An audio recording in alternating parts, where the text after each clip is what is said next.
Since the times of Jack the Ripper, the public has always been invested in tales of true crime.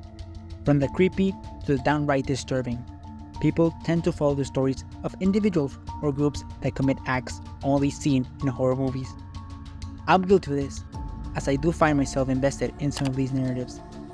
But a particular case stands out above the rest, as it not only mixes elements of cult activities and serial killings, but also that of Mexican drug cartels, magic, and my home city of Matamoros.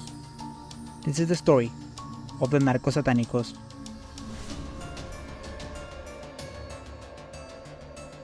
Growing up in Mexico in the early 2000s, I was no stranger to both true crime and the cartel's activities, and the ongoing media circus around them. Just in 4 years, the Matavejito was arrested, the Cumbres killings happened, and the infamous Polet disappearance took Mexico by storm.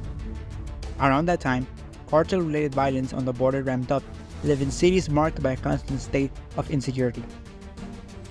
Crime, in a way, cemented itself into Mexican culture. Media, like newspapers and news broadcasts, exploited this for the sake of hooking people in. But some cases went beyond this and found themselves converted into a sort of legend, becoming stories to teach children to be wary, or in the case of the Narcosatanicos, be scared of the cartel and Mexico as a whole. But you might be wondering, what even is a narcosatánico? Well, I'll give you some context.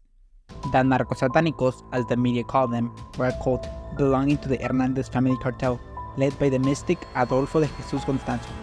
Constanzo practiced a religion known as Santeria, specifically its more dark branch, Palo Mayombe, which originated when African slaves' religion mixed with Catholicism in the New World in Cuba.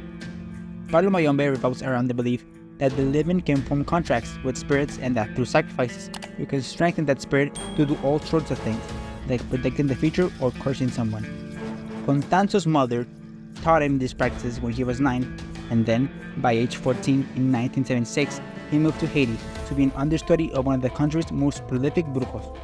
During this time, he learned about spells and rituals, and how people would pay a substantial amount of money for them. With his newly found knowledge, he moved to Mexico City in 1983 in pursuit of riches, along with newly found companions, which he would use to start a cult. As his reputation as a mystic grew, people from the highest positions of power began seeking his services, including politicians, actors, and cops. Not content with this, he sought to expand his business as he started to work closely with the Calzado family cartel. Through his magic, he helped them evade police, get rid of the rivals as snitches, know when and where they could smuggle drugs without being seen, and more. After an altercation with them, Adolfo Constanzo tortured and sacrificed the Calzado members, and then moved on to work with the Hernandez family. His impact was so great that he became owner of half of the cartel's assets. Around this time, in 1987, he established himself in Santa Elena Ranch, near Matamoros, Tamaulipas, and met a 20-year-old Brownsville resident named Sara Aldrete, who would go on to become one of the heads of this cult, known as La Madrina. With his arrival to the city, disappearances and killings became more frequent, as the sadistic Constanzo would kidnap people to sacrifice for his rituals. Unlike today, Matamoros used to be a very popular tourist destination, specifically around spring break. Thousands of students from all over the US would arrive to enjoy the laid-back laws around alcohol, and local businesses loved it. To get a more vivid view of this era, I interviewed my parents, and they described Matamoros as being filled with drug junkies, people naked around the street, and no enforcement from authority. In a certain way, the city was thriving, with American students fueling the economy, but it would all fall apart thanks to Constanzo. Thanks to my chats from my parents, and through my own research, I was able to piece together the downfall of the Narcosatánicos. It all started when Constanzo was at the height of his power, and with the help of Sara, the number of cultists grew exponentially, as well as their number of killings. However, it would all come crashing down on March 13, 1989, when Constanzo ordered his men to seek a doctor for one of his rituals. Serafin Hernandez, dressed as a member of the Matamoros police force, along with others, would kidnap the UT Austin medicine student Mark Kirboy, which would prove to be a fatal mistake for the criminal organization that led to a binational manhunt.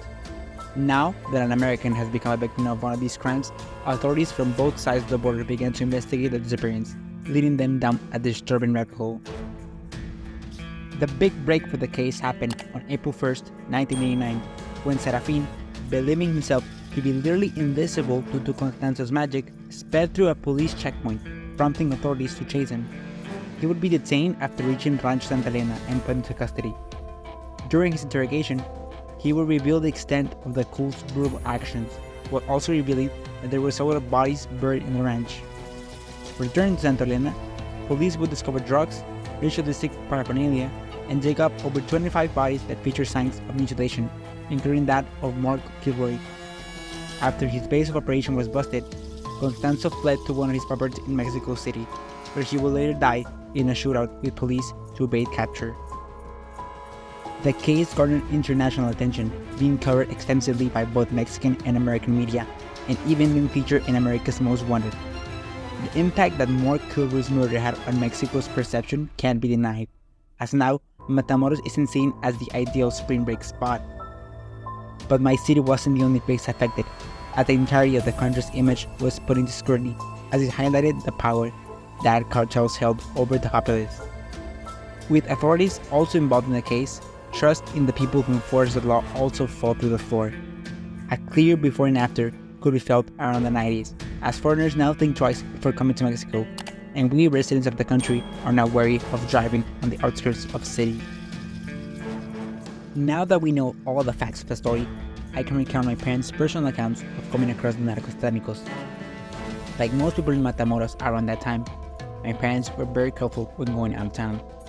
When driving at night through the road that connects the city of Reynosa to Matamoros, which is where Rancho Santa Elena was located, they recount that they had to stop on the side of the road due to the car overheating. Just as my dad was working to get things fixed, a car also stopped near them, most likely keeping a close eye on them.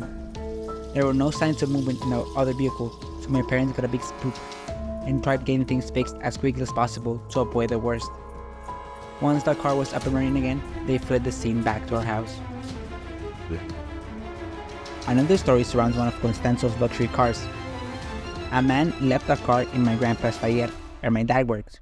They dropped off a Mercedes for repairs, and at that time, the Narcosatanicos were on the run.